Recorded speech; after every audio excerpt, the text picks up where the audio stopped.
We are now recording the September 22nd, 2017 Small Business Accounting Advisors. Hello, everyone. Hello. Hello. So Larry's talking about QBox and his interest in QBox. Yes. Well, first of all, I watched several of Hector Garcia's recent podcasts or webcasts on enterprise, especially with inventory, and I don't picture myself running around the warehouse a lot, you know. But he's got a special gadget there that works with. Well, I guess it's an Android gadget, fairly expensive. It's $1,200. Yeah, it works with an Android phone. It's an app.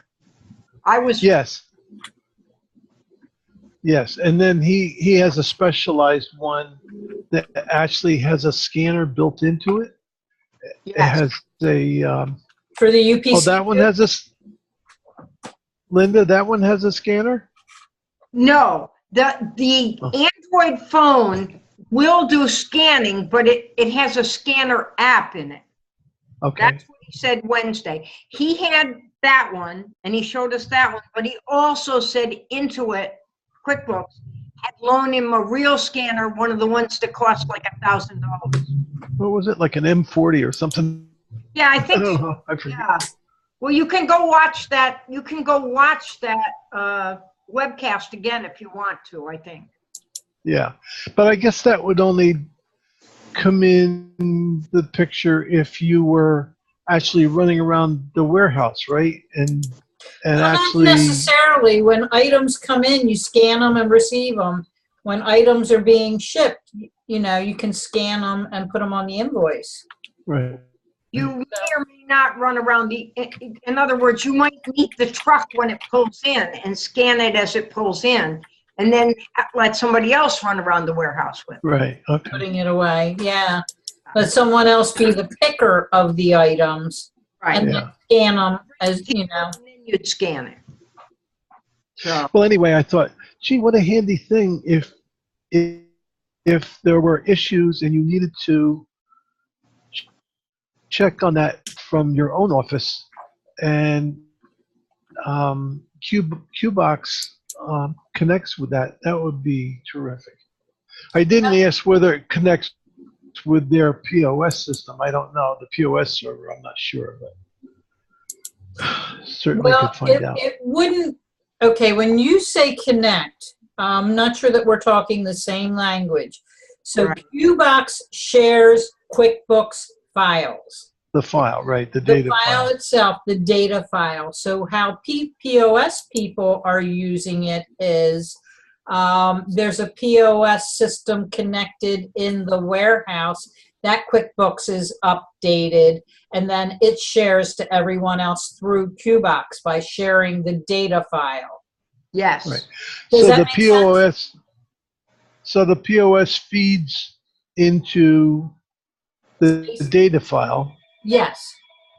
Okay. So with QBox, if you connect with their data file, you should be able to see whatever it is the POS is posting to that, right?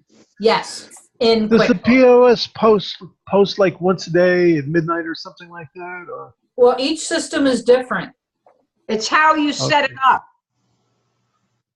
We really need a vet. This is where we could use a vet for this to answer these questions. Hey, that would be really good. Yeah, she is. Or Brandon. Haven't seen her in ages. I know. I don't use QBox for point of sale, but I have used it for like a desktop copy. I had a client that had a store, and she also had an office off-site. And my understanding of the QBox, and it might have been different because you guys were watching something with POS.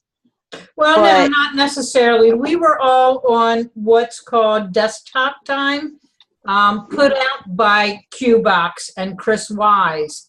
And that was part of the conversation that we were having, that one good use of QBox is people with POS systems are able to do exactly what you said. The POS system lives in the warehouse or in the store or whatever and syncs with a computer that has QuickBooks on it.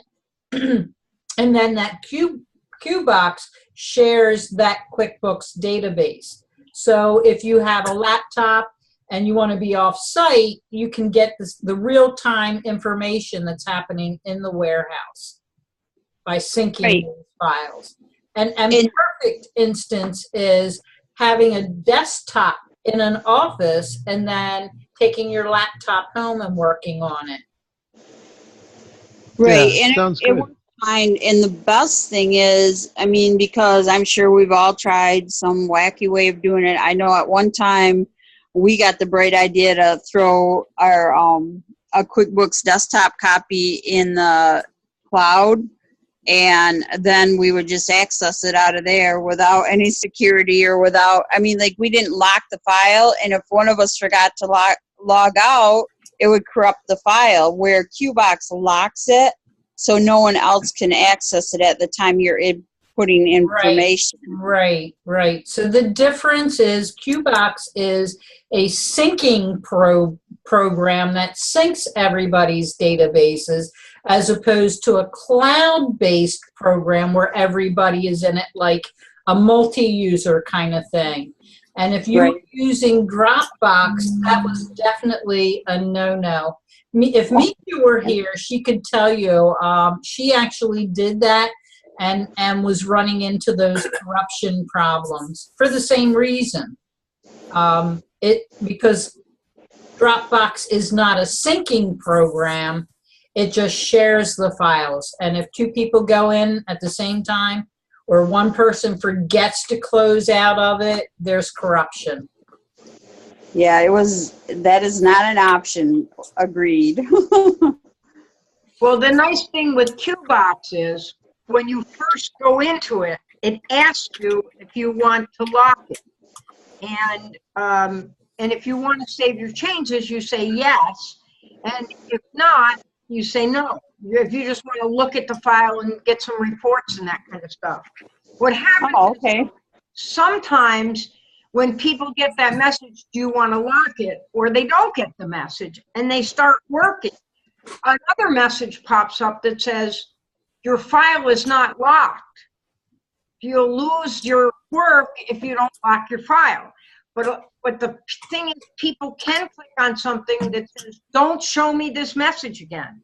And if they do that, and then they work for 2 hours, if you haven't somehow caught that, they could lose all their work. Now, I've had 2 clients do that in the past month.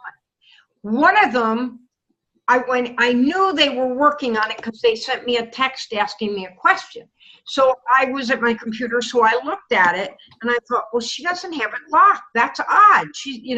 So I looked anyway. I had her back it up and just. So you backed it up to the local computer on her desktop, right, and then restored it back to the QBox file, and she was able to keep her data. Yes. And not lose it. Yeah. I was able to do that. And I've done that a couple of times with a couple of different people now, clients. So, so there's different ways of doing it if you know what you're doing. It's not hard, but it just, what you have to do is pay attention. And so many times we human beings, we're so busy with things, we lose our focus and we miss something. So, but the nice thing about making a mistake is when they make the mistake and you show them how to fix it, then it's really nice because they're not likely to make that mistake again. And you're a hero. Yeah, right. And you rescued them from a mistake. What else is new? Right. So, yeah. In your experience, Linda, how often do they run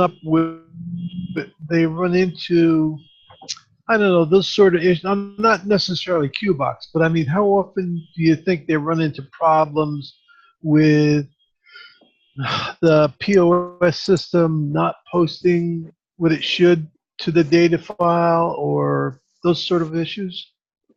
I really don't know. I haven't had that problem. So it'd be interesting to talk to people who have had it. And then what, if anything, how you can help people to look out for that. Yeah. That's a difficult, or correct it.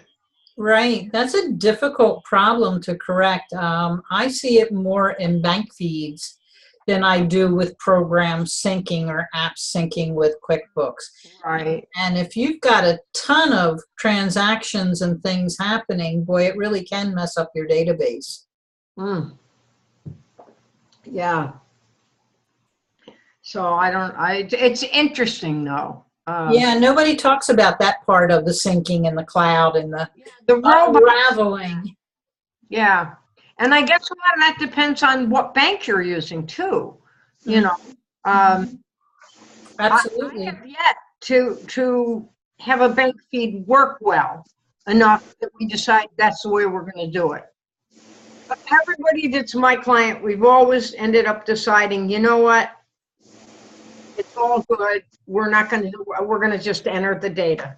You're just going to do a journal entry. A lot of people do that. A lot of people just say, forget it.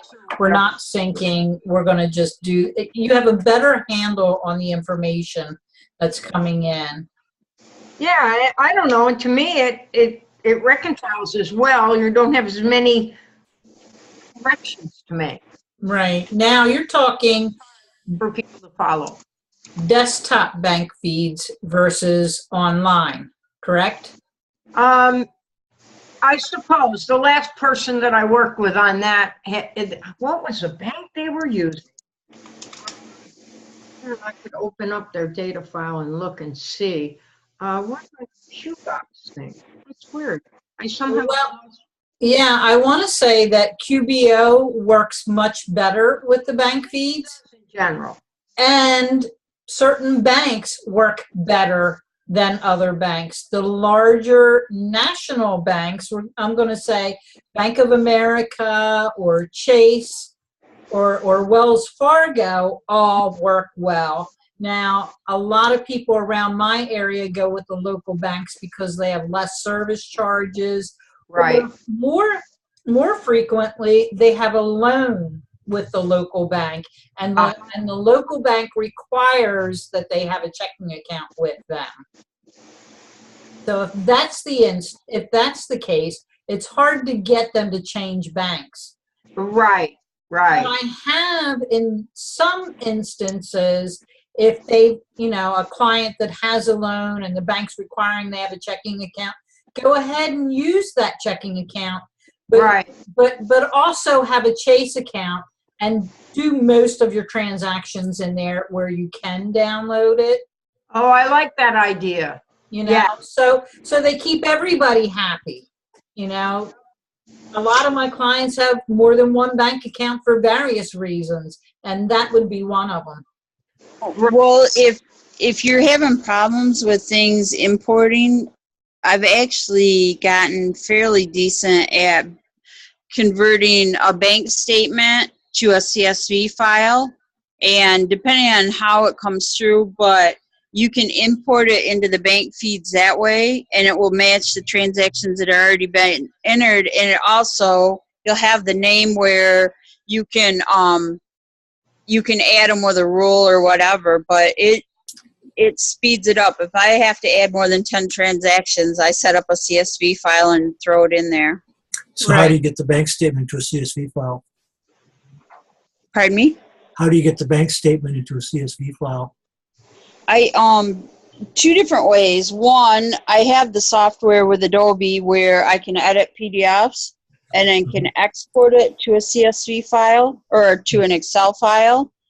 It doesn't do that very nicely, but a lot of times you can copy and paste the actual PDF into the Excel document.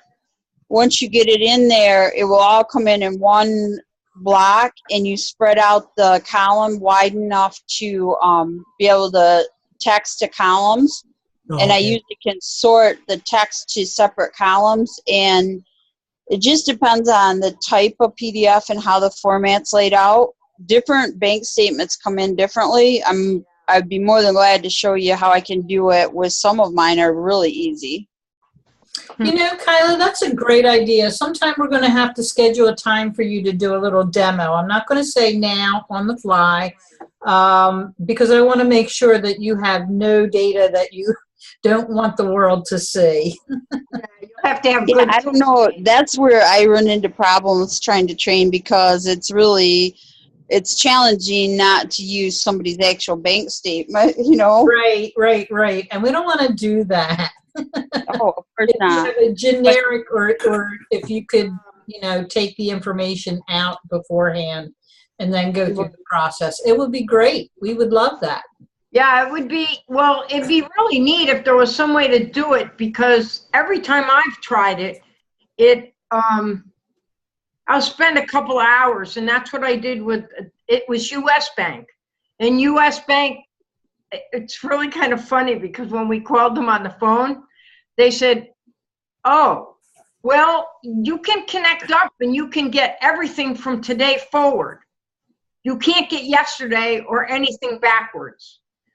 And we're going like, Right. oh, well, forget that. And quite often I just finished a 2-year project for a gentleman that came to me right after tax season, and we got him in for the extension, but I could not get his transactions past 90 days back.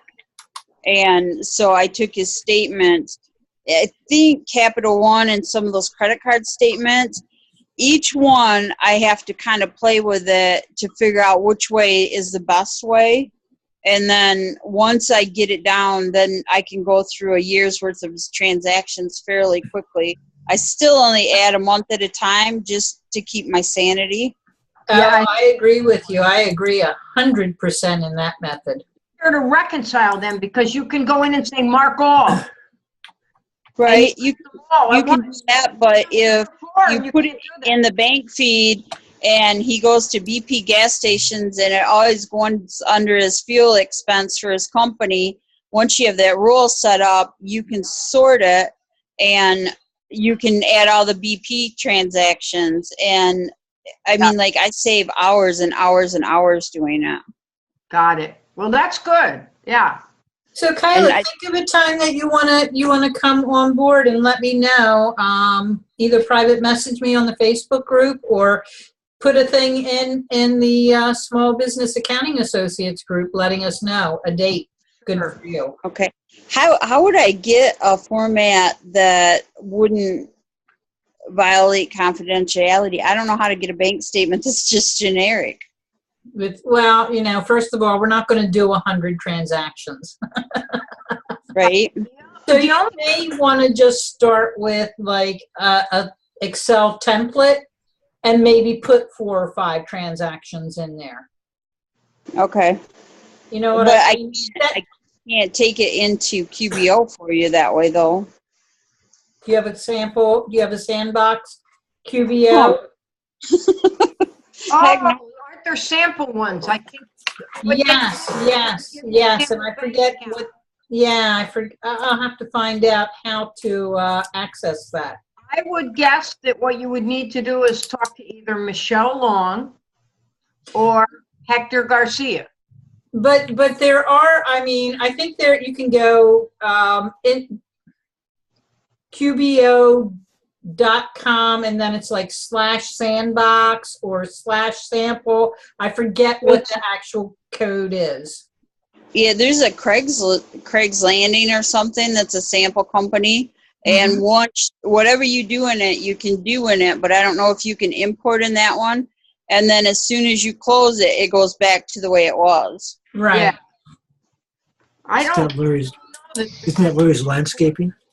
That's the desktop, Dennis. Say what? That's the desktop. Oh. That's the sample desktop. Oh. There's also been around for a long there's time. also a software company out there. I think it's, what is it, Money Thumb, and there's another one. There's a couple Money of them Thumb, out there. QB. Yeah, PDF2. Yeah. To PDF CSV QBO or whatever it is, something like that. Yeah. Right, and I've never actually, it would, I don't know that I'd want it recorded, but I would share with you guys. I don't really know how to, like, show my screen and go through things. Like, the closest I've come with that. I'd be happy to show you before the, very simple. And that is pretty easy. Take your cursor, Kyla, and move it down. You know the big black box that our pictures are all on? Move your cursor to the bottom in the center. Oh, I have you on my phone. I got all my screens. I'm working in the background. Oh, it's on your phone. Okay. Yeah, you would need to do it on your computer. It's not going to happen on your phone. Right. Well, That's why you didn't say it. I've seen the Zoom sessions like on my iPad, but I've never actually done it on a computer. And I actually have a version of ShareFile that I can do a Connect session. I just have never done it. Yeah. Okay. Do it. You would just need to do it on your computer. So you have access to your computer files and your computer screen and all of that. There's an icon down at the bottom that says share screen, and you click on that, and then you click what you want to share, a specific program or the whole desktop. Okay. Well, I will look into that because it would be, I would love to share it with people. If I get something that works well, it's very seldom that I'm ahead of the game. Usually you guys know way more than I know. That's because we're willing to take the chance and we do it with each other. And we help each other when we first do it. Like if I go to share screen and then I get confused, these other people can help me. Well, what are you seeing? Okay, this is what you do. So that's why you get help from your friends. It's like in the beginning when you and I and Gina were on, we came up with that other solution. You came up with it after the three of us all made a contribution. So. Right. Well, because if you have back work, it saves hours, and I'm lost when I go to QuickBooks Desktop and try and import things, because I use that CSV file all the time with the QBO. Right. I really think that they should, if we can bring a CSV file in, that they should open up the part that lets us add it to an account too. What do you mean by add it to an account? Well, like if I'm going to BP, that I can add the account, or I can add a check number. Like when I'm entering checks now, I've gotten so I make the memo, or I put the name as the check number, and that way I can match it with something existing. Yes. I mean, like I'm trying to find all little tricks that will make things faster and easier and more efficient. Yeah, I do that. That's how come I don't import a lot of stuff, because I have these other systems to make it go really fast.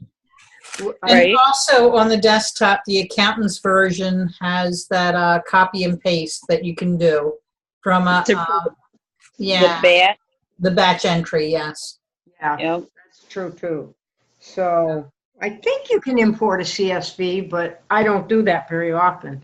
But most of my people, they have like bank accounts that have 1 or 2 pages of transactions every month. So we're talking 24 pages a year. It really goes pretty quickly. So. Right. But when you're talking hundreds of transactions, you really do need to do the bank feeds. Absolutely. Just for me, I'm not a person that likes to look through a list of things and have to fight through things. So it's almost like it's easier for me to convert it and import it.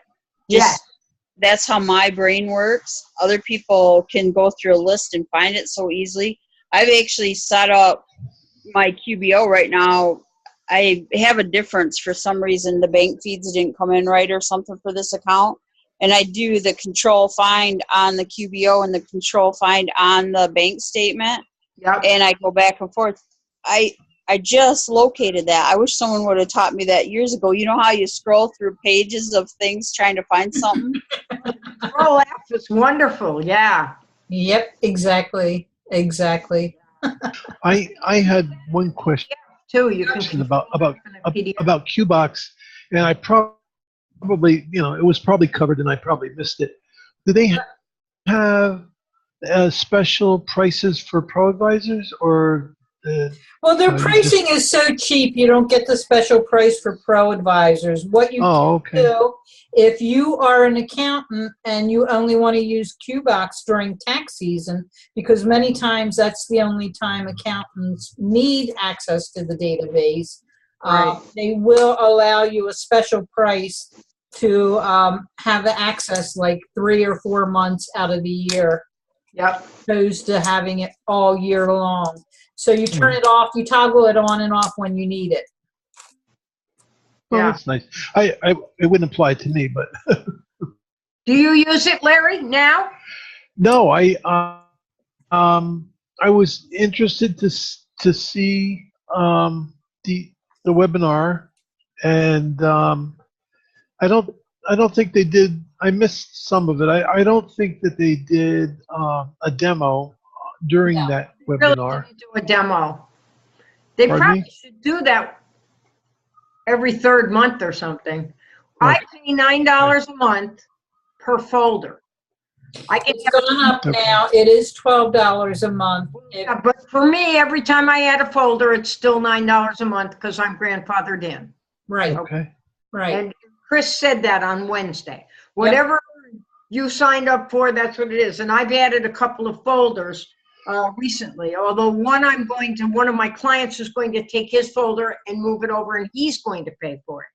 So, and then he'll give me access to his folder if he wants me to see his stuff.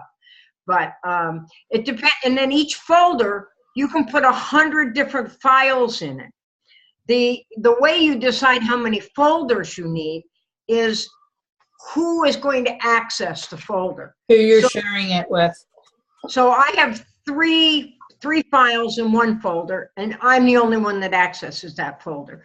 The rest of them I share with clients, so each client has to have their own folder, and only their people are allowed into that folder. And that's Right. why I have 4 folders right now. Yeah, that Right. makes sense. Right. And they bill you once a month. They don't worry about partial billing. For me, they bill me on the 15th of every month. So they count how many folders I have on the 15th. And that they bill me 9 times, however many folders on the 15th, and that's it. Yep, yep. And the price is so cheap. It is. What you get, and I tell people this, you cannot find a backup program that cheap. And you automatically, because of the nature and the way QBox works, you automatically have backups. You have backups in the cloud, and you can also consider each workstation a backup. Because if something, like you said, Linda, something happens on a workstation, you can take that data file off of the QBox folder and manipulate it on your current desktop, and then put it back and have it synced to everyone. Yes, So, that's right. You know, there's a lot of backup capabilities in it, and for that alone, not just the file sharing, to me is worth it. And I think a lot of So people. if you wanted to download the file to, let's say, a storage device or something, that wouldn't require another folder, right? It would just be another. No, not at all. Not at all. It's No, like you can access the folder with 10 different devices if you have 10 different emails. Yep. Okay. And would only pay one price. That's right. Okay. So it's per folder, right?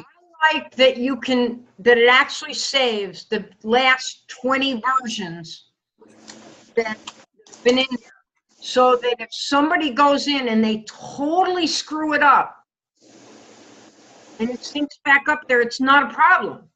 You can go back to the one that they downloaded that they screwed up if you want to, or you could go back 2 or 3.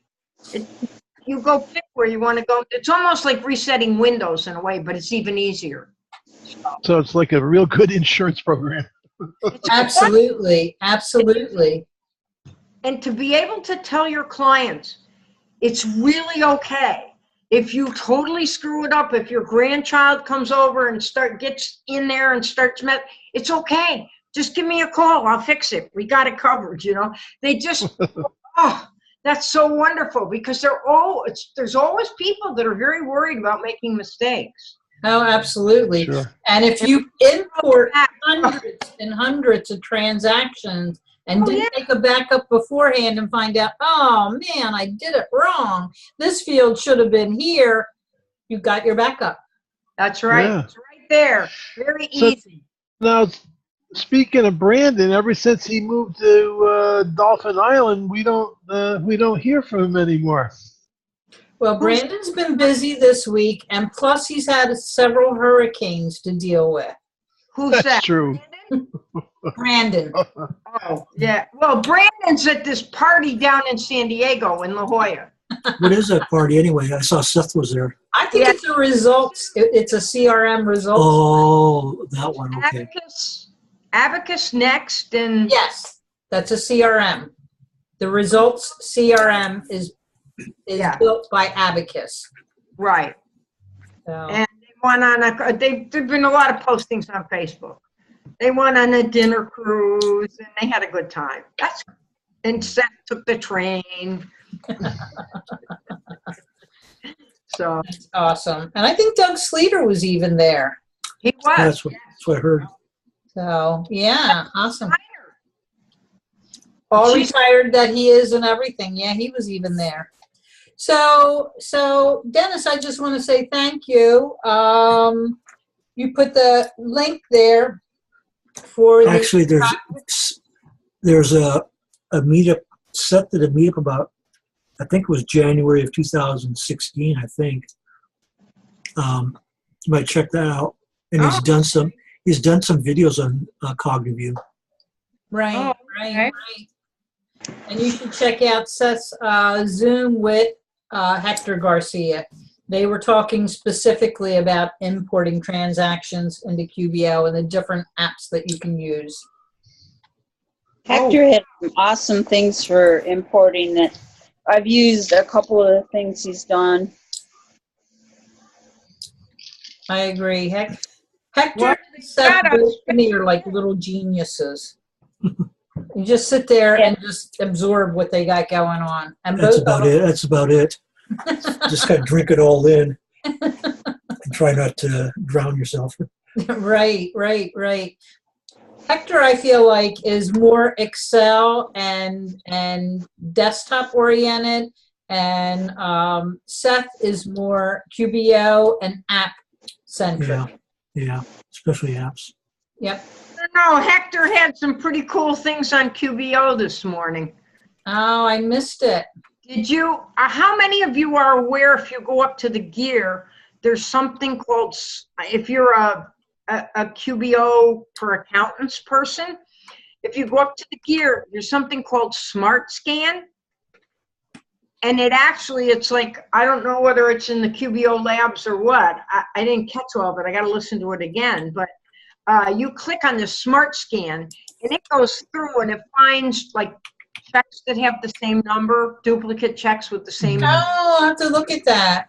Yeah, it was really neat, and it's called Smart Scan, and it's like a built-in app inside of.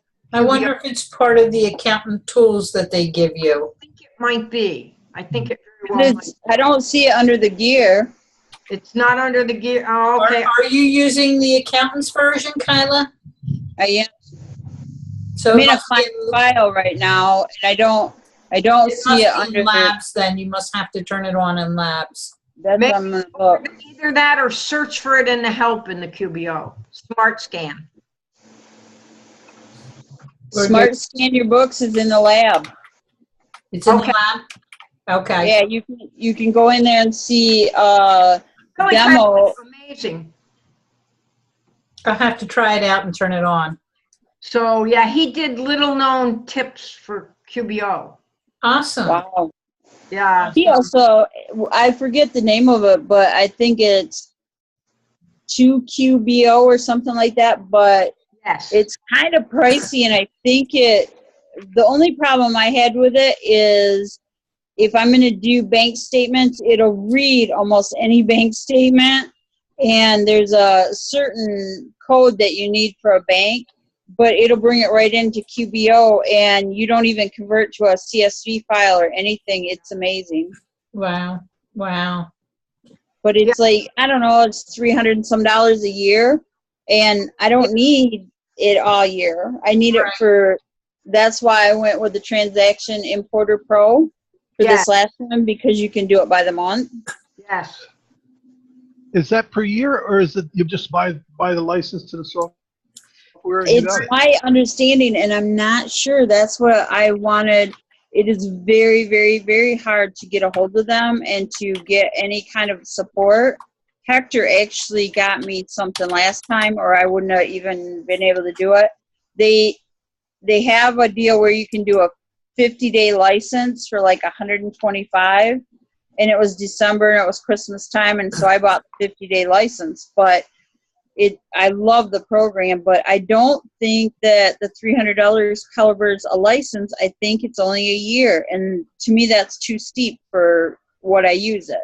Right. Now, for other people that would use it every month, it would be a different story. Right, and if you had clients that you couldn't get in their bank and all you got was a statement, it would be worth it. Right, exactly. Again, depending on what your bank situation is, going from, local banks to national banks. Right, exactly.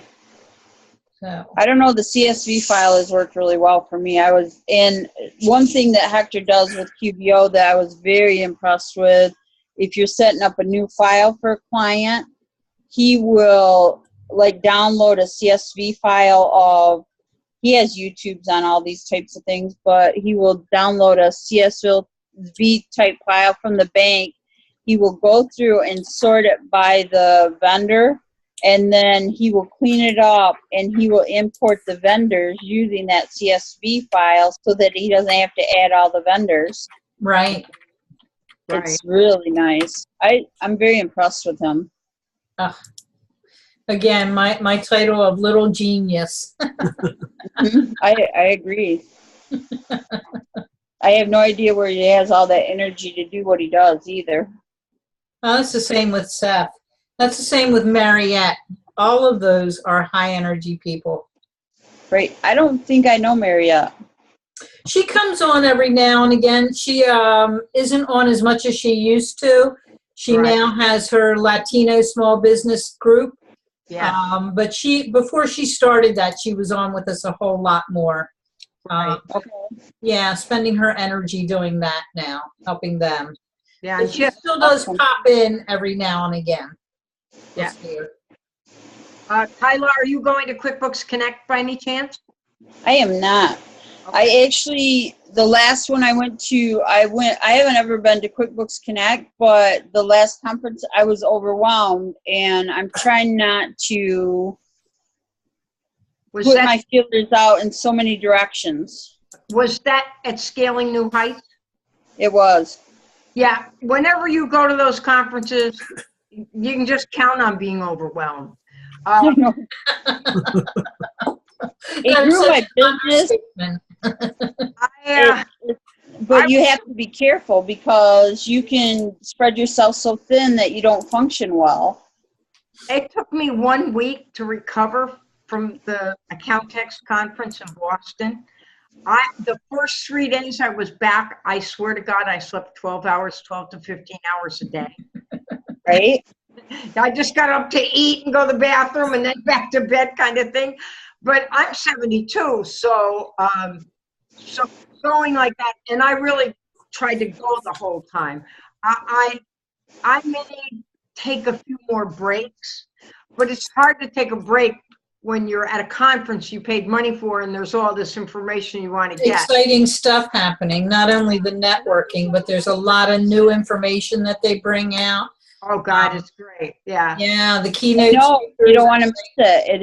It is amazing. Even just to speak with the group here is really nice for me. I came out of the accountant's office yesterday. I'm working on the big project, and his son has been with him for 3 years, and nice kid, and he talks like he has his game on and he's doing all right. But he was handed one of the previous pro advisor's clients to reconcile the bank account, and it hadn't been reconciled since May. He didn't even know how to download a transaction or anything. I had a lot of empathy for him, but I also thought, wow, you know. Well, here's a good opportunity for you to say, hey, would you like some lessons? Well, that's what I will probably, if I can get this project underway and get it into some kind of a format that it works, I will, that's what he wants me to do, is to actually teach him how to become a pro advisor. Awesome. It's really easy to become a pro advisor. He can go become a pro advisor for free with QuickBooks Online. But she's Yeah, talking but about knowing what to do and how to. In the meantime, he could get some coaching right there, right? Yes, Yeah, come on. He's invited. You know, Peggy West was on for a while, and she really learned like crazy when she came. Well, and I think that it's a really different environment.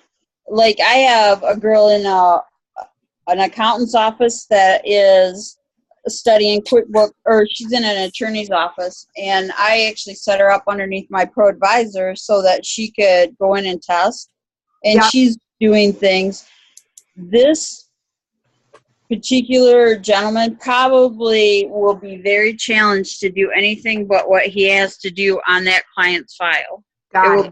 It will be really extreme, because his mind isn't open at this point. Some point it may be, but it's not at this point. I hear what you're saying. Yeah, you really have to have an open mind. Yeah, because I remember when I first started going to the conferences and they kept saying value pricing and not pricing by the hour, and and I'd listen to it and I'd say, oh, well, that's all fine for them, but I don't think I'm going to try that. And after listening to it for 3-4 years, I guess my mind became more and more open to it, and I thought, it makes an awful lot of sense. So, well, what I didn't realize, and this is the part that, because I am trying to switch over to value pricing, but I forget that a lot of clients do not have our skill set, and when they try and do what we're doing, it takes them a tremendous amount of time. So even though I'm catching up with somebody's bank recs because he couldn't stay on top of it, and I'm reconciling in less than 20 minutes, and I'm like, wow, this isn't good. Yeah, because don't bill by the hour. So don't bill by the hour. Right, I can't bill by the hour, and that's what I have to come up with. I have a couple more accounts to do for him other than just his main checking account, like a couple credit cards. Yep. But most of the months have been really well. It's just this last month, of course, August, it's all wacky, something's wrong, but you'll figure it. It doesn't, like the little things that throw that reconciliation off are so obvious to us. Right. And to a client, they're like, oh, it was off. I didn't know what to do. Figure it out. So that's where the value pricing, what value am I giving someone to just reconcile their books? Yeah. And that's where I can't bill by the hour anymore. Well, maybe, Kyla, the thing to do would be to ask them, how long is it taking you right now? And if they tell you how long it's taking them, you could say, well, would it be worth $200 to you or whatever, Right, and that's what, I have a gentleman that I just reconcile one bank account and classifies transactions. I charge him $100 a month, and I really thought I wasn't making any money. My rates aren't probably quite as high as yours are out of Michigan. In the area we're in right now, like, I need to bring mine up a little bit, but I actually figured out that to reconcile his books was not even taking me close to an hour. Great. And so I was like, well, and I thought I wasn't making money, and I was like, I need more of these clients, Yeah. Exactly. Exactly. And you know, that's why value pricing works for you too, because after you've had them a while, you know exactly what to do and you can just zip right through it. You know, the first couple months you're doing things, you're learning their vendors, you're learning the way that they do things, you're learning, you know, does this client download the bank fees 2 times, you know? Okay, you know, to look for that next time, and you know, half a minute you're done, it's fixed.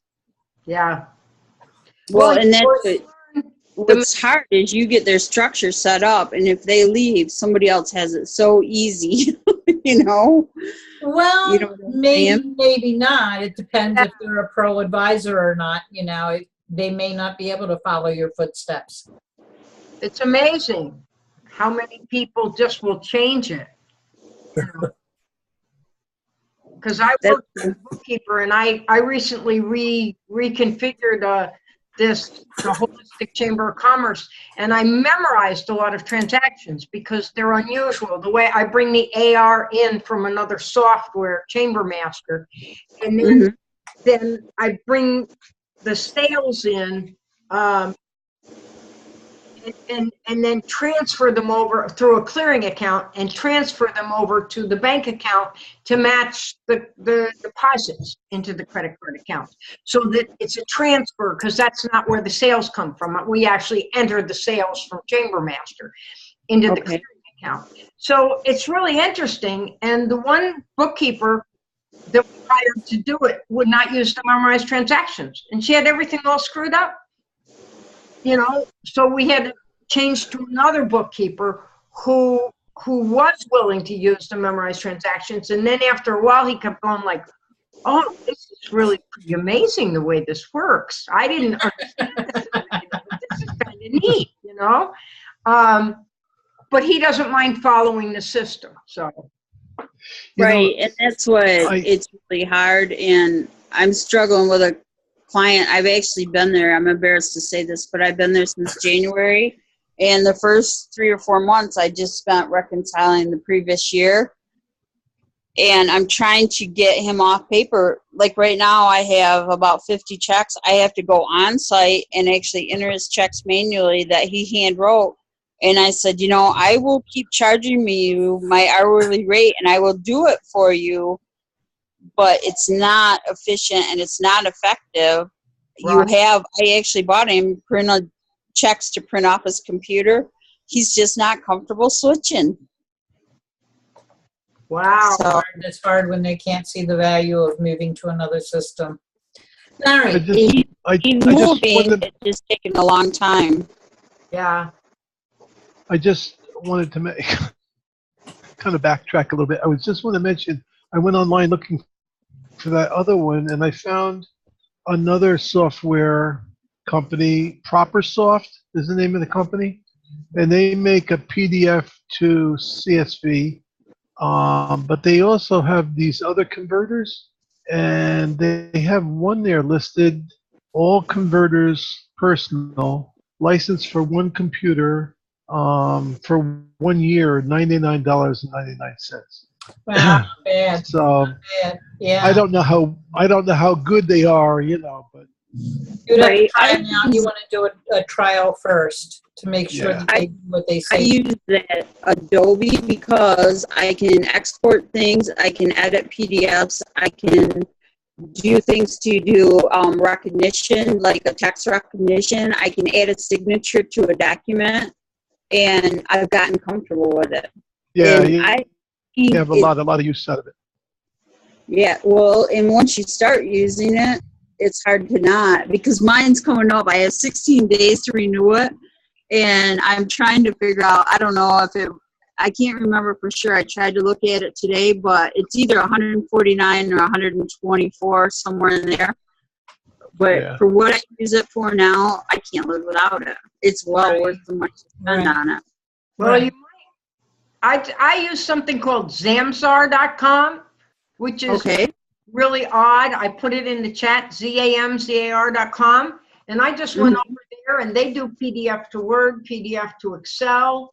What I usually do is I usually take PDF and turn it into a JPEG because I want to insert the PDF into an email so that it shows in the email, not just attach it. That's what it has to be, like a JPEG to show up inside of the email. But I would be upset with you. And that's exactly what some of my clients are doing to me right now. They will scan something in to a picture rather than a PDF, and then they'll send it to me, and I'm just like, no. The reason I want a PDF is because of the format that it's in.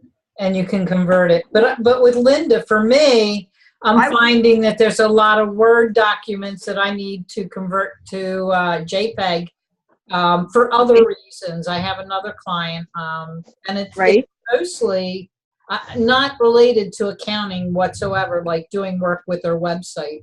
Right. So this is really, somebody turned me onto this that was a graphic designer, and because I wanted to insert into the email that when people opened the email, they'd see it. They didn't have to click on it because a lot of people don't want to click on something. I don't blame them. So I agree. Kind of neat. They have a paid version. I don't know how much the paid version is, but I always use the free version. And now that I know it'll do PDF to CSV, I think I may do that and see how that works. And sometimes they convert really well. Sometimes they don't. It just depends on the format of the statement. Right. But something that I found too, I don't know if anybody uses ShareFile. I think a lot of the clouds will do this also. But I downloaded the app for ShareFile, and I downloaded the print to ShareFile. Yeah. So what's really frustrating to me is to download something, and when you click on it and open it, it opens in almost like a web page. And so you're very limited what you can do with it. Like it'll pop a new tab open on my web browser. And with it actually having a folder on my computer, I can add things to it. I can drag and drop those files. I can email out of there. And I actually open the real document and not that web version of it. Right. That's been huge to me, just because I'm kind of old school and I still want to do some of those old ways. Yeah, You know? got it. So you used a little thing on your desktop, so you just drag and drop to there and it goes into ShareFile. Yep. How many folders do you have in ShareFile? Do you have a lot? Are they all in there? I don't know. I was just looking at today that I need to take out some clients that aren't working with me anymore. Right. But I bet I might have 30 folders in there. Oh, well then, I'll have to try that then. Yeah, because I have a lot of folders. I don't think I have 30, but. It's expensive if you buy it. But like if you're a member of the Woodard group, you get a version free. And if you're a member with this, I don't know what the Sleater's called now, but I think you still get a version free. And those versions, what I do is I set up a file for each one of my clients, and then I put files inside, like for bank statements, for the tax returns, because it's encrypted. Yep. And it's a really nice way for them to access it as well as myself. Oh, I know. People love how easy it is to upload and download files. Oh my word. These people are on a Mac and they don't love it. And they send me some of the wackiest stuff. They do prints, like blueprints, and so they shrink them a lot. Ugh. It's very common for them to download a bank statement to like 25%. Ugh. And so I go to open the bank statement. I'm like, oh, not again. Right, I'm like, from now on, I'm getting all the bank statements. Nobody else is doing it. Oh, wow.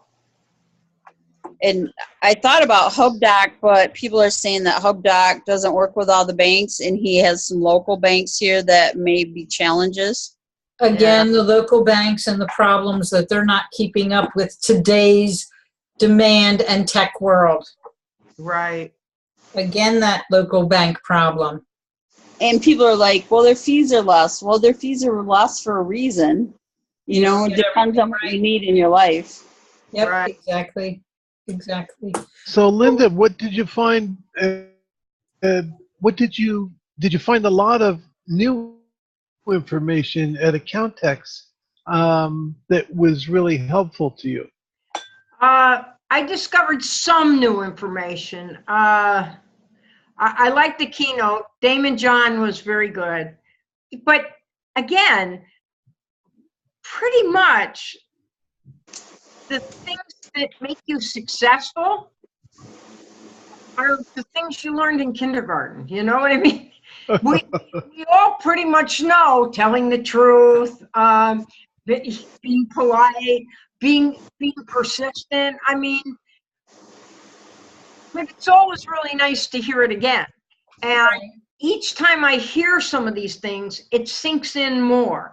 I learned about a thing called docuphase, which is really good. And again, an awful lot, I listened to all of this from the standpoint of which one of my clients could this help? That's pretty much my standpoint, my viewpoint. And I'm going to QuickBooks Connect. So I'll be getting that.